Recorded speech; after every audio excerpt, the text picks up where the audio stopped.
सुमध्याह्नं छात्रों। आज हम लोग सेमोसी पाठ्य पुस्तक के 9वें पाठ सुक्तयः को पढ़ेंगे। सबसे पहले हम लोग इसके शीर्षक पर चर्चा करेंगे। इस शीर्षक में दो शब्द हैं, सु है और उक्तयः है। सु मतलब होता है सुंदर और उक्तयः मतलब होता है कथन।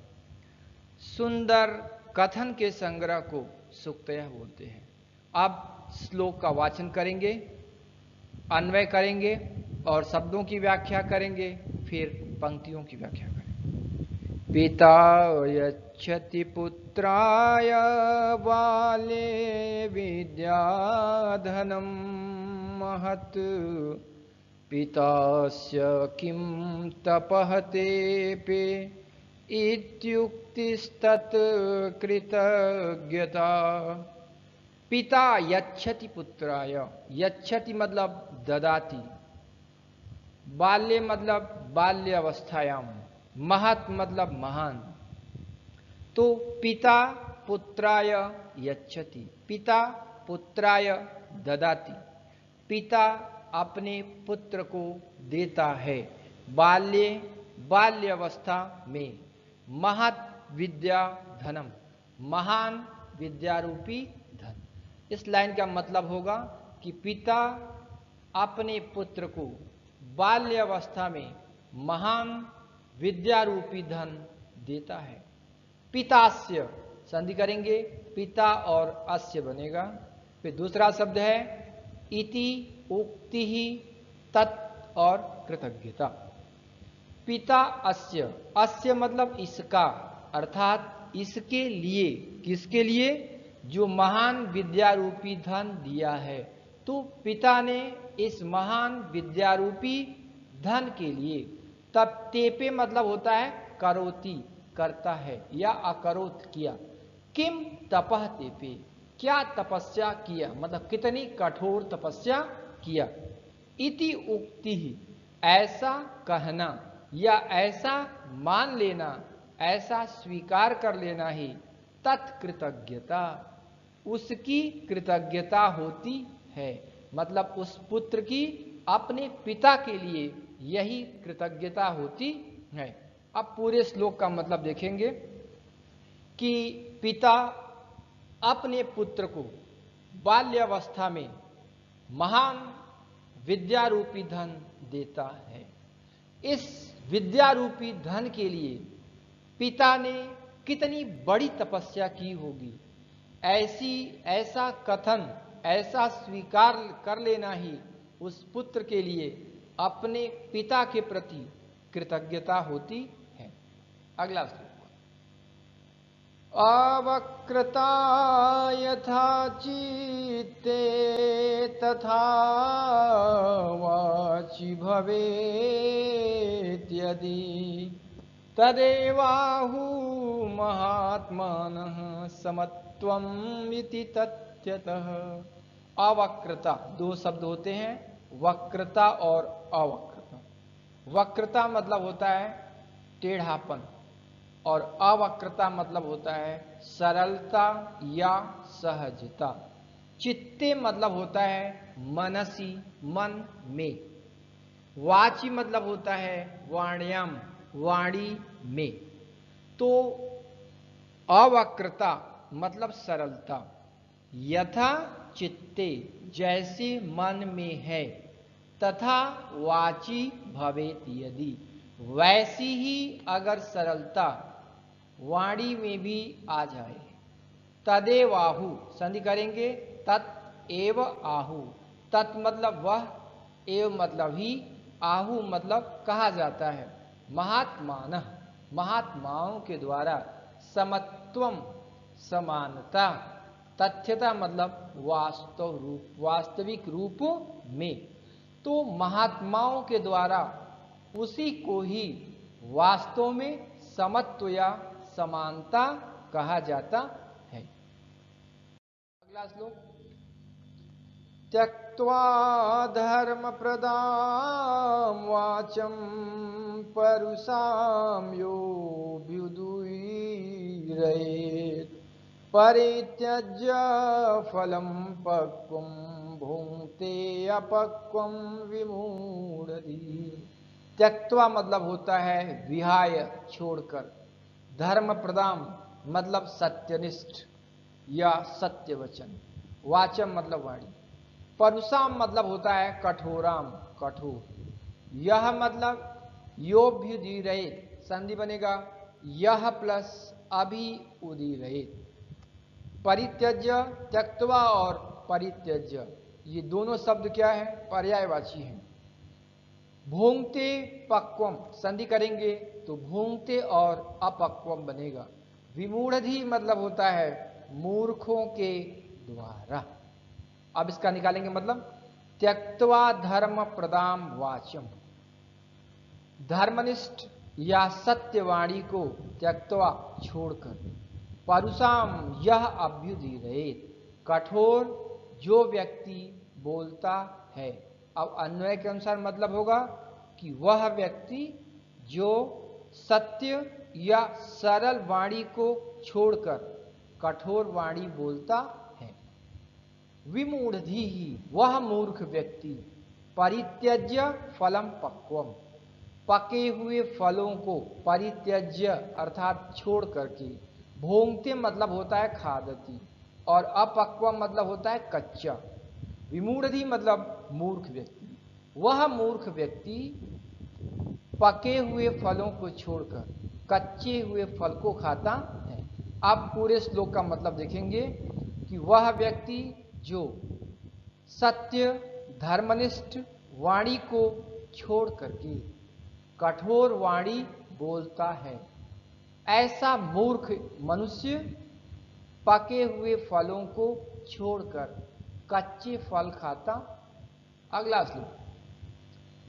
विद्वांस एव लोकेऽस्मिन् चक्षुष्मन्तः प्रकीर्तितः अन्येषां वदनं ये तु ते च चक्षुर्नामनीमते। संधियुक्त शब्द हैं। लोकेस्मिन संधि करेंगे लोके और अस्मिन बनेगा। फिर है दूसरा संधियुक्त शब्द चक्षुर नामनी मतलब चक्षु और नामनी। मते मतलब माना जाता है। तो कहा कि अस्मिन लोके विद्वांसः एव। विद्वांसः मतलब विद्वान, एव मतलब ही, लोके मतलब संसार में, अस्मिन मतलब इस, लोकेस्मिन मतलब इस संसार में। चक्षुष्मन्तः, चक्षुष्मन्तः मतलब होता है नेत्र वाले या आंख वाले। प्रकीर्तितः मतलब कथितः अर्थात कहे गए हैं। अन्येषां वदने, अन्येषां मतलब दूसरों के, वदने मतलब वदन मतलब शरीर होता है, लेकिन यहां पर वदन का मतलब मुख से है। ये मतलब जो, तू मतलब तो, ते मतलब वे सब, च मतलब और, चक्षु मतलब नेत्र वाले, नामनी मतलब नाम के, मते मतलब माने जाते हैं।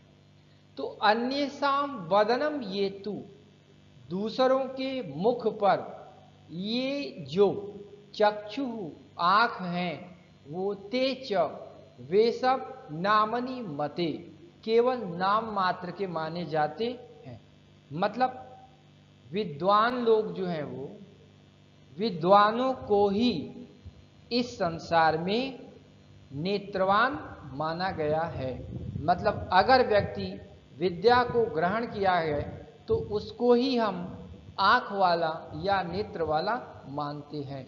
अगर विद्या प्राप्त नहीं किया है तो उसके चेहरे पर या मुख पर जो नेत्र है वो तो केवल नाम मात्र का ही माना जाता है। एक बार उसका मतलब देखेंगे कि इस संसार में विद्वान लोग ही आंखों वाले कहे गए हैं। दूसरों के मुखों पर जो आंखें हैं वो तो केवल नाम की ही है, केवल नाम मात्र की। अगला यत् प्रोक्तं येन केनापि तस्य तत्त्वार्थ निर्णयः कर्तुं शक्यो भवेद्येन स विवेकीतीरितः। यत् मतलब जो, प्रोक्तम प्र और उक्तम। प्रोक्तम मतलब कथितम, कहा गया है। ये न मतलब जिसके द्वारा, केनापि किसी भी प्रकार से, तस्य मतलब उसका, तत्वार्थ निर्णय, तत्वार्थ मतलब होता है वास्तविक, निर्णय मतलब निर्णय, कर्तुम मतलब करने में, शक्य मतलब सकता है, भवेद्येनम भवति और एनम होता है जिसके द्वारा, स मतलब वह, विवेकी मतलब ज्ञानवान या विवेकी, इतिरितः मतलब इति और ईरितः, ईरितः मतलब कथितः कहा गया है या कहा जाता है। अब पंक्ति का मतलब देखते हैं। यत् प्रोक्तम येन केनापि, येन केनापि यत् प्रोक्तम मतलब जिस किसी के द्वारा, यत् प्रोक्तम जो कहा गया है, तस्य तत्वार्थ निर्णयः उसके वास्तविक अर्थ का निर्णय करने में, शक्यः भवति एनम यदि कोई सकता है, अर्थात यदि कोई उसके वास्तविक अर्थ को समझ सकता है, स नरः वही व्यक्ति, विवेकी इति रीतः इस संसार में विवेकी या ज्ञानवान माना जाता है। इसका मतलब ये है कि अगर कोई व्यक्ति किसी से कोई बात कहता है, तो अगर उसके वास्तविक अर्थ को अगला व्यक्ति समझ लेता है कि ये क्या कहना चाहता है, अगर ये समझ लिया तो उसी को ही इस संसार में ज्ञानवान, विवेकी या बुद्धिमान माना जाता है। अब इसका फिर मतलब देखेंगे कि जिस किसी के द्वारा जो कुछ भी कहा गया है, उसका वास्तविक निर्णय करने में यदि कोई समर्थ होता है, तो उसी को ही इस संसार में विवेकी कहा जाता है। इसको एक उदाहरण के माध्यम से हम समझ सकते हैं। अगर अध्यापक अपने छात्र से ये बोलता है कि कल आपको सेमोसी पाठ्य पुस्तक के दूसरे पाठ बुद्धिर बलवती सदा का सारांश आपको पढ़ करके आना है, तो अगर लड़का छात्र उस पाठ के सारांश को पढ़ करके आ जाता है, तो उसी लड़के को हम बुद्धिमान या ज्ञानवान कहेंगे। अब ये नहीं कि अध्यापक ने कहा सारांश पढ़ करके आओ और छात्र उसके प्रश्न उत्तर को याद करके आ जाए।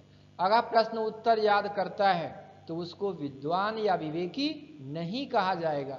अगर सारांश पढ़ करके आता है तो उसको हम विद्वान, बुद्धिमान या विवेकी कह सकते हैं। अगला श्लोक।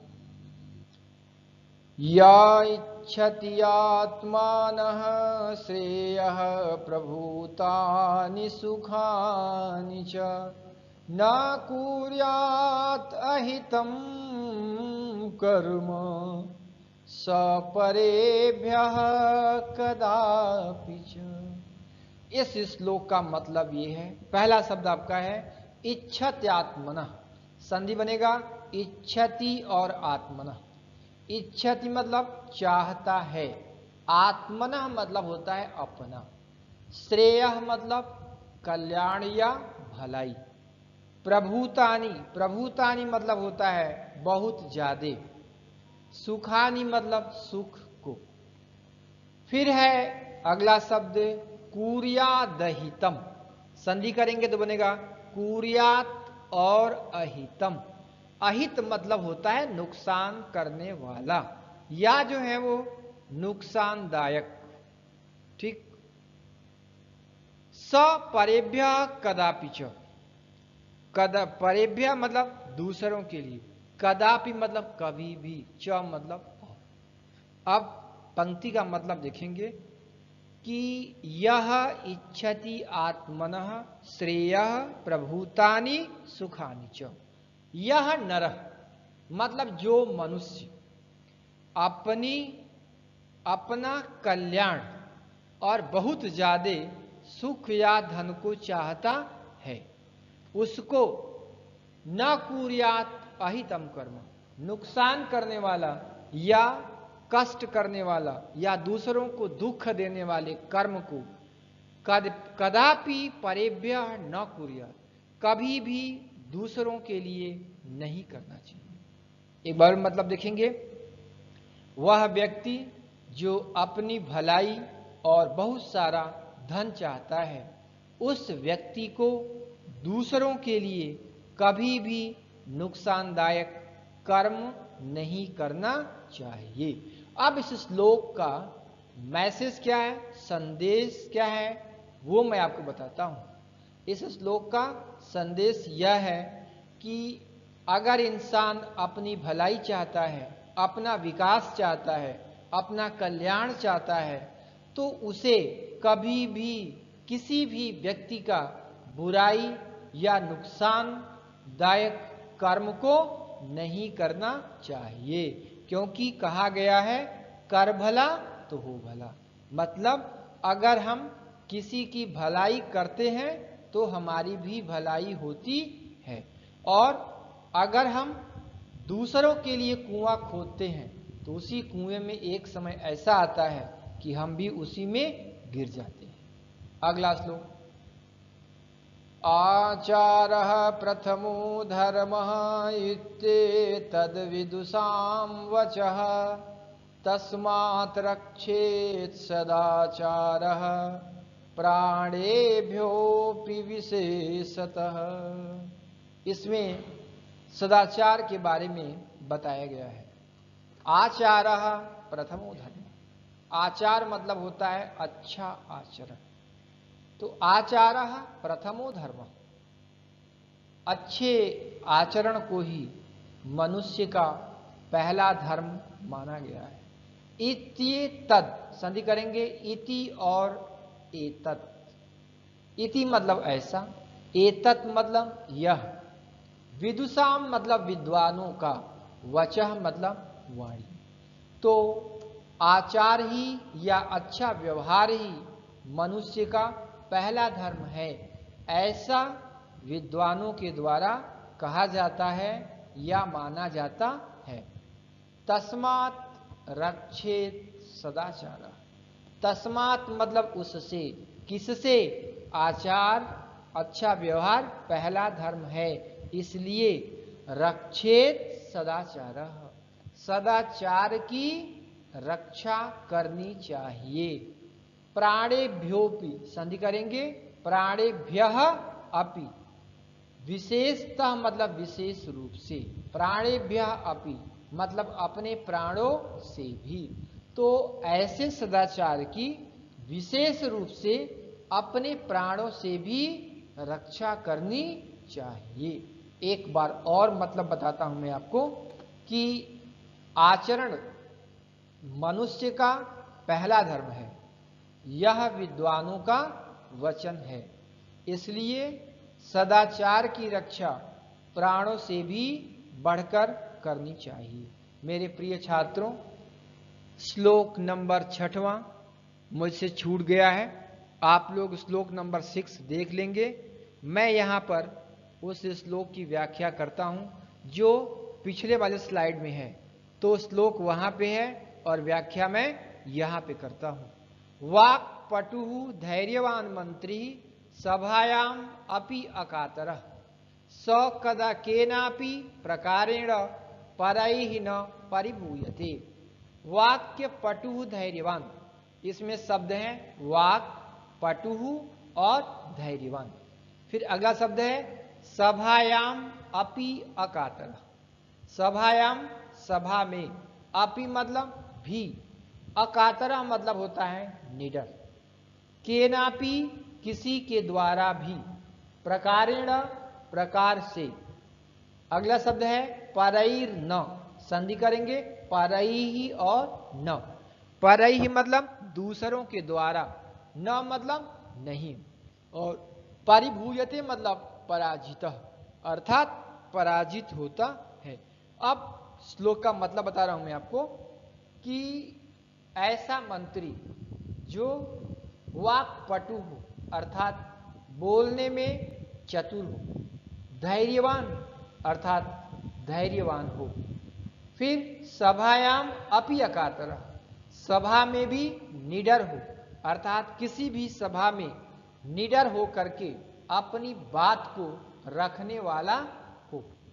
स केनापि, वह किसी भी प्रकार से, परैहि न, दूसरों के द्वारा, न परिभूयते, न पराजित, पराजित नहीं होता है। अब मैं आपको पूरे श्लोक का मतलब बताता हूं कि जो मंत्री बोलने में चतुर, धैर्यवान और सभा में भी निडर होता है, वह शत्रुओं के द्वारा किसी भी प्रकार से अपमानित नहीं किया जा सकता है, अर्थात पराजित नहीं किया जा सकता है। उसको कोई भी पराजित या परास्त नहीं कर सकता है। तो मेरे प्रिय छात्रों, आपको फिर बता रहा हूं मैं कि ये श्लोक तीसरे नंबर के तीसरे स्लाइड के दूसरा श्लोक है, जिसकी व्याख्या मैंने यहाँ पे की है। तो आप श्लोक वहां से देख लेंगे और व्याख्या यहाँ से देख लेंगे। धन्यवाद। स्वस्थ रहें आप, अपना ध्यान रखें और मेरे चैनल को सब्सक्राइब करें। रिपुंजय द्विवेदी। धन्यवाद।